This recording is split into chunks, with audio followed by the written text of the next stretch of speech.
I welcome the committee's questions. Thank you, Mr. Seligman. We'll now proceed with 5-minute questions. Mr. Flaherty, when the Biden administration told Americans that the vaccinated couldn't get the virus, were they guessing or lying? Congressman, I think first of all, it's important to remember my role in this discussion, which is as a communicator on behalf of You work for the Biden administration, you're assistant to the president. It's a simple question. When they told the American people that if you get the vaccine, you will not get the virus, was that a guess or was that a lie? Congressman, we were communicating on behalf of the administration. We were communicating the best information provided by some of the best medical scientists in the world in Atlanta, Bethesda, and beyond.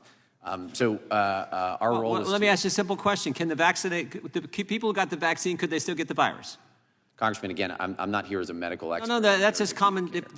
Everyone knows that. Of course they can. I'm just asking you a simple question. Well, let me do it this way. What's the definition of misinformation? Congressman, certainly there's different and varying definitions of mis and disinformation. At the end of the day, the platforms— Tell me the difference. Tell me what misinformation is. Congressman, these are decisions that the platforms ultimately get to make about how they— I'm not asking that. I'm a simple question. What's misinformation? Well, Congressman, I think it's important in the context of these— How about you, Professor? Can you tell me what misinformation is? I assume it would be saying something was completely untrue. Saying something that's untrue, but with no intent. No intent. Disinformation, this is what all the misinformation experts tell us. Misinformation, saying something that's not accurate. Disinformation, saying something that's not accurate with the intent to mislead. Right? That sounds right to me. You agree, Mr. Seligman? That's the common definition in the misinformation industry out there? Yes, my understanding. Okay, that's the definition. So now, Mr. Flaherty, how about this question? When the Biden administration told the American people that the vaccinated couldn't get the virus, was it misinformation or disinformation? Congressman, again, we were communicating the best medical research that we had at the time on behalf of a group of some of the best doctors in the world in Atlanta and Bethesda. When the Biden administration told the American people that the virus didn't come from a lab, was that misinformation or disinformation? Congressman, again, I can't speak to discussions that were had on that topic. It's been a couple of years, but again, generally— The White House put pressure on us to censor the lab leak theory. This was something the White House cared about, so much so that Facebook was the top people at Facebook were having a group discussion on it. So I'm just asking, when they said that, was that misinformation or disinformation?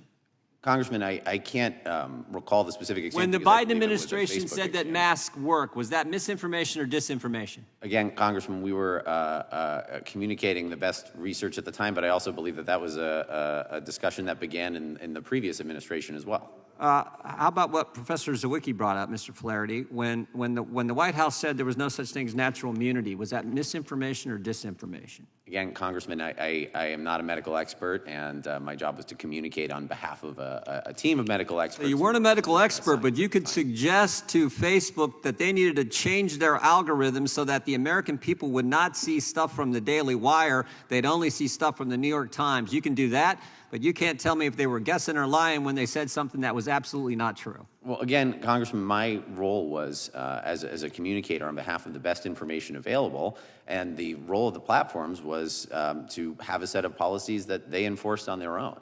And that, my engagement with them had, no bearing on what they're— No bearing? No bearing? Well, Congressman, again— Third day, who's Clark Humphrey? Clark Humphrey was the digital director for the COVID— Did you work with her? Yes, Congressman, I did. Part of the White House operation in the same area, right? You worked with her?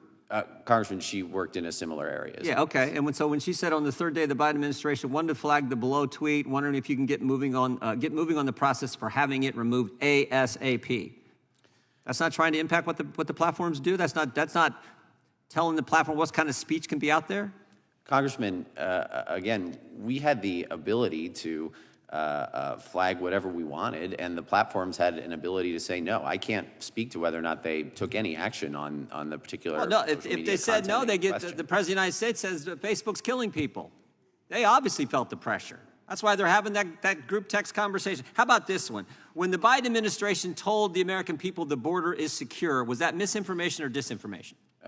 Congressman, again, I'm here to discuss my engagements with social media platforms. I'm just asking. You were in the Biden administration when these kind of statements were being made. How about this one? When the Biden administration said the Inflation Reduction Act will actually reduce inflation, was that misinformation or disinformation? Congressman, again, I'm here to discuss my interactions with social media companies. Let me go back to the first question in the last 13 seconds. Any chance you'll answer one question for me? When the Biden administration told the American people that the vaccinated couldn't get the virus, were they guessing or lying? Congressman, we were communicating on behalf of the best medical research that we had available at the time. All right. I yield. The ranking member is recognized for 5 minutes. Thank you. May I ask that you yield the time to Mr. Connolly? Oh, yeah. First. I can do that with whoever you guys want. Thank you. The gentleman from Virginia is recognized. I thank the chair, and I thank my friend for her graciousness. Got a little problem with my knee this morning. Mr. Flaherty, since you're in the hot seat, when the President of the United States, the previous